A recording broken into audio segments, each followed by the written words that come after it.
और ऐसे में अब देश के सबसे बड़े सियासी सूबे उत्तर प्रदेश का जो चुनावी मुकाबला है वो किस रूप में दिलचस्प होने वाला है, जरा ये जान लीजिए आप।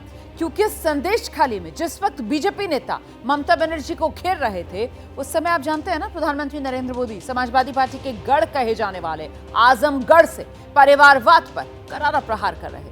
बीजेपी के मिशन 400 प्लस के लिए आजमगढ़ क्यों अहम, इसी का विश्लेषण करती ये रिपोर्ट देखिए।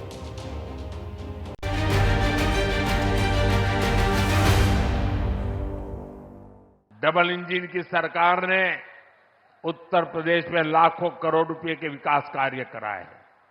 इससे न सिर्फ यूपी का इंफ्रास्ट्रक्चर बदला है, बल्कि युवाओं के लिए लाखों नए अवसर बने। आज गन्ना किसानों को सही समय पर गन्ने का मूल्य मिल रहा है।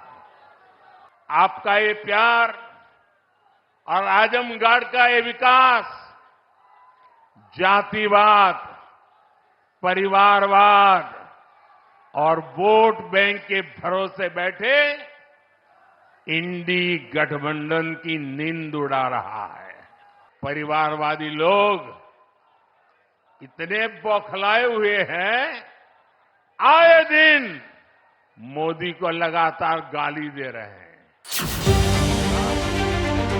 विकास की बात, किसानों का जिक्र, नौजवानों की फिक्र और परिवारवाद पर सीधा अटैक। परिवारवादी लोग मोदी को लगातार गाली दे रहे हैं। प्रधानमंत्री नरेंद्र मोदी ने आजमगढ़ के सियासी बैटल ग्राउंड से पूरे पूर्वांचल को इस तरह साधा। शुरुआत तरक्की से यूपी की बदलती तस्वीर से हुई और बात परिवारवाद तक आई। साथियों, उत्तर प्रदेश जैसे जैसे विकास की बुलंदियों को छू रहा है, तुष्टीकरण का जहर भी कमजोर पड़ रहा है। इसलिए परिवारवादी लोग इतने बौखलाए हुए हैं, आए दिन मोदी को लगातार गाली दे रहे हैं। समाजवादी गढ़ से प्रधानमंत्री नरेंद्र मोदी परिवारवाद की राजनीति पर निशाना साध रहे थे, तो विरोधियों को मोदी के परिवार का पता भी बता रहे थे। ये लोग कह रहे हैं कि मोदी का अपना परिवार नहीं है। ये लोग भूल जाते हैं कि मोदी का परिवार देश की 140 करोड़ की जनता, ये मोदी का परिवार है। प्रधानमंत्री नरेंद्र मोदी वाराणसी से आजमगढ़ पहुंचे। आजमगढ़ से 34,000 करोड़ रुपए के प्रोजेक्ट्स का ऐलान किया। विकास के नए युग का प्रारंभ।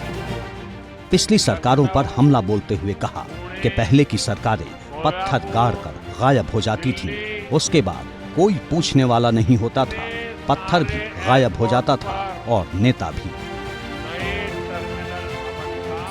पहले की सरकारों में बैठे हुए लोग जनता की आंख में धूल झोंकने के लिए घोषणाएं कर देते थे।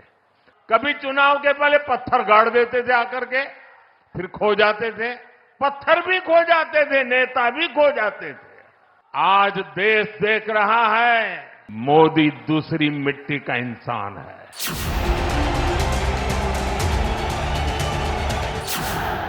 पिछले एक हफ्ते में प्रधानमंत्री मोदी ने देश के कई राज्यों का तूफानी दौरा किया।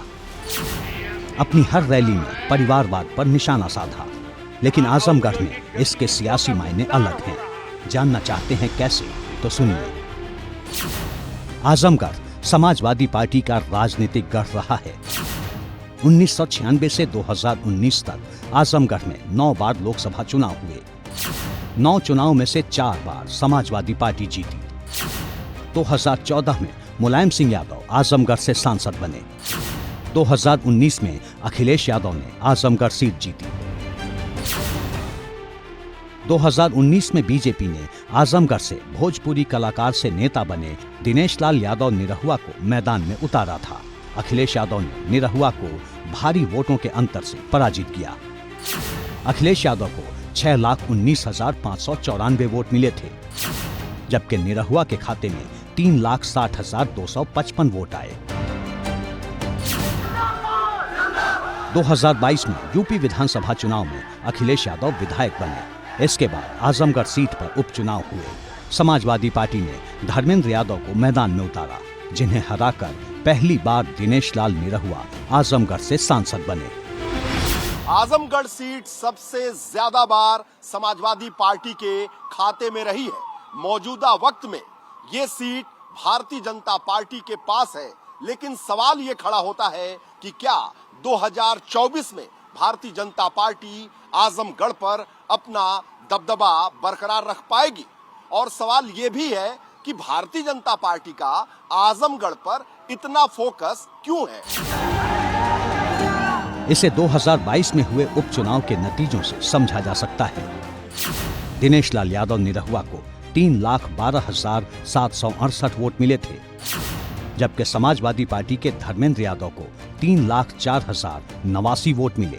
यानी धर्मेंद्र यादव को सिर्फ 8,679 वोटों से शिकस्त का सामना करना पड़ा।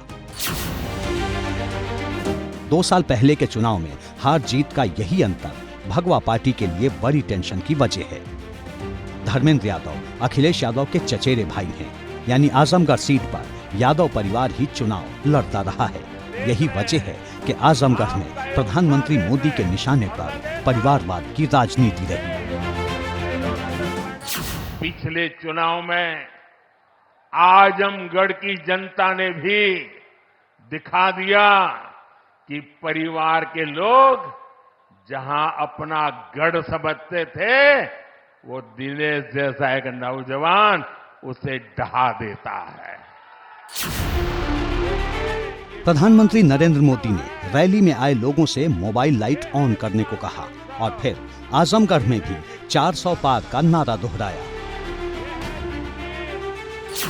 लेकिन सवाल ये है कि बीजेपी के मिशन 400 प्लस के लिए आजमगढ़ क्यों जरूरी है?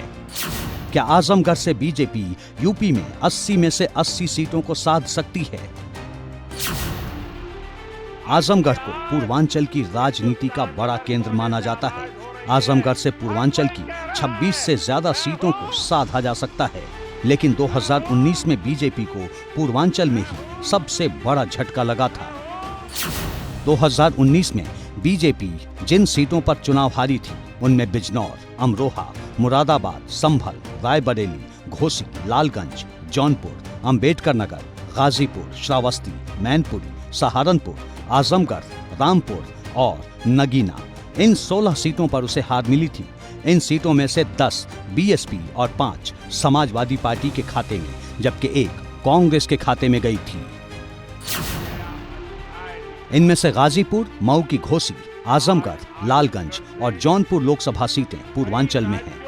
उपचुनाव में बीजेपी ने भले ही आजमगढ़ सीट पर कब्जा जमा लिया था, लेकिन 2024 में चुनौती और बढ़ गई है, क्योंकि गुड्डू जमाली समाजवादी पार्टी में शामिल हो चुके हैं।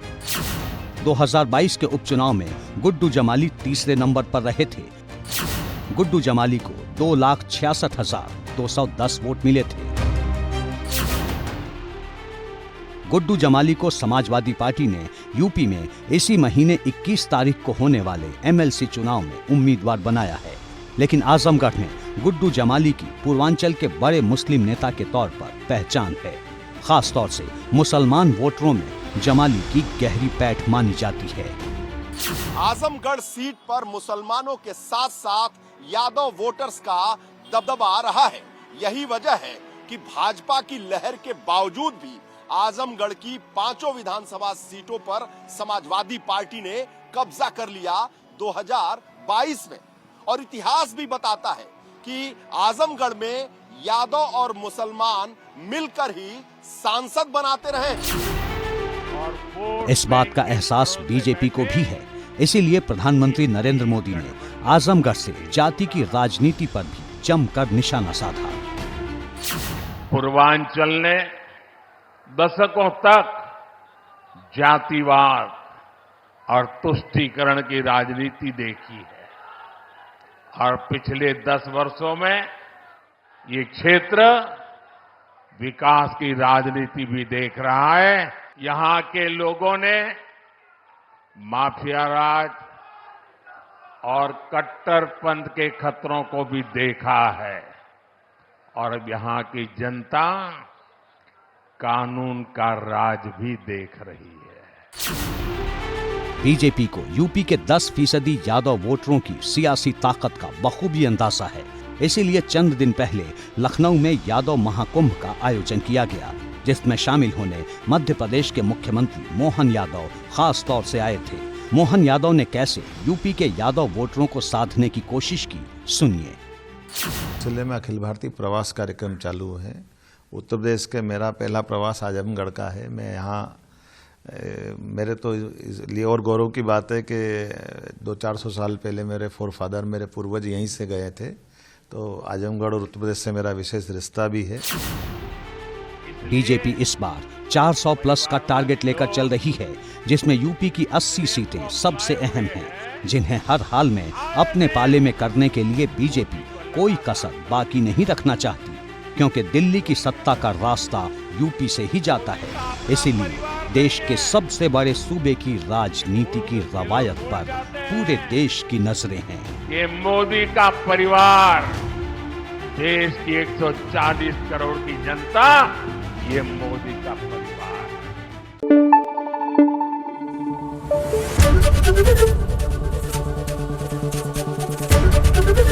एबीपी न्यूज आपको रखे आगे।